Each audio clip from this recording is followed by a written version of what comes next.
क्या आपने कभी सोचा है कि हमारे हाथ इतने कमाल के क्यों हैं? हम इनसे औजार बनाते हैं, लिखते हैं, कलाकारी करते हैं और यहां तक कि प्यार भी जताते हैं। लेकिन हमारी विज्ञान की किताबें हमें बताती हैं कि हमें हाथों से काम करने की आवश्यकता ने ही हमारे हाथों को इतना अनोखा रूप दिया है। आज ये कहानी पूरी तरह से गलत साबित होने वाली है, क्योंकि इंसानों के हाथ केवल काम करने का अंग नहीं, बल्कि चेतना का अंग है। यानी हमारे हाथ हमारे दिमाग का ही एक हिस्सा है। जी हाँ, ये कहानी शुरू होती है 19वीं सदी में। दार्शनिक फ्रेडरिक एंगल्स ने कहा था कि श्रम ही हमारे हाथों के विकास का कारण है। उनका सिद्धांत था कि पत्थरों को तराशने, शिकार करने की बाहरी जरूरत ने वनमानुष के हाथ को इंसान के हाथ में बदल दिया। मगर इस सिद्धांत में एक बड़ी समस्या थी।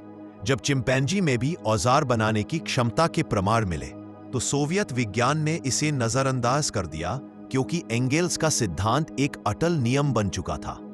विज्ञान के सिद्धांतों को बदलना चाहिए था, पर यह सिद्धांत को बचाना जरूरी हो गया था। हाल ही में वैज्ञानिकों को केन्या में एक जीवाश्म मिला है। यह हमारे दूर के रिश्तेदार का हाथ था, जो आज से करीब 1.5 मिलियन साल पुराना है। इससे आगे थोड़ा ध्यान से सुनिएगा।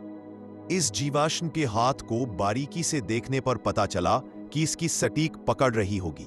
इसकी अंगूठे की संरचना बिल्कुल आधुनिक मानव जैसी थी, यानी यह भी औजार बना सकता था, लेकिन उनका उपयोग अलग था। उसकी हथेलियों और उंगलियों में अत्यधिक शक्तिशाली पकड़ के निशान थे।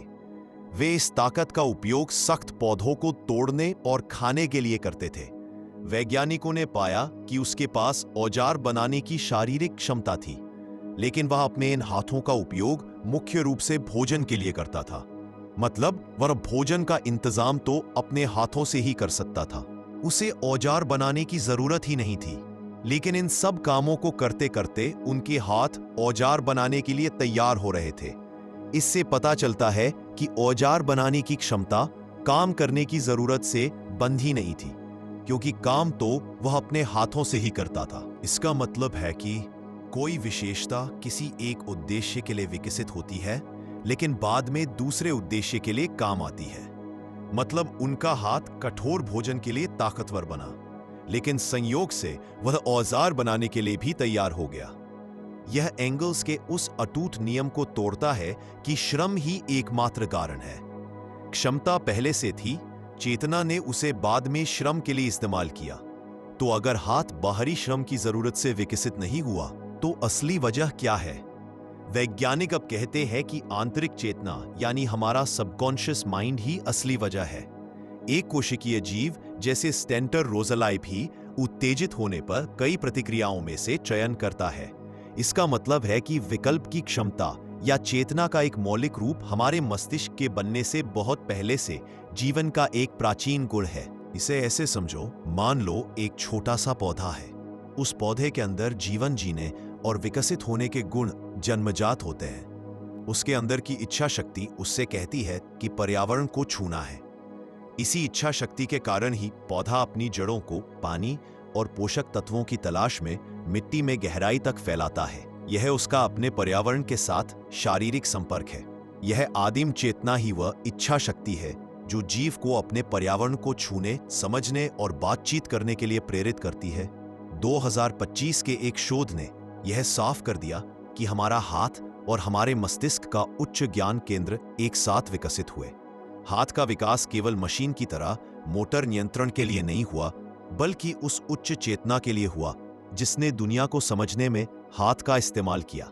सरल भाषा में कहें तो हाथों के विकास का मुख्य उद्देश्य केवल चीजों को पकड़ना या उठाना नहीं था, बल्कि यह मस्तिष्क की जटिल समझ को बाहरी दुनिया से जोड़ने का माध्यम था। इस जीवाश्म ने एंगल्स के सिद्धांत को तोड़ दिया। न्यूरोसाइंस ने बताया कि हाथ केवल मस्तिष्क के आदेशों का पालन करने वाला अंग नहीं है, बल्कि यह ज्ञान और चेतना के विकास के लिए मस्तिष्क के साथ मिलकर काम करने वाली एक इकाई है, जो दोनों के लिए लाभकारी है। हाथ श्रम का परिणाम नहीं है, यह हमारी आंतरिक चेतना की चिंगारी का भौतिक रूप है, जिसने पहले एक निपुण हाथ का चयन किया और फिर इस भौतिक क्षमता ने संज्ञान और हाथ के विकास के चक्कर को जन्म दिया। यह हाथ सृजन, संचार और प्रेम को व्यक्त करने का माध्यम है। आपका क्या मानना है? क्या वैज्ञानिकों का ये विचार सही है?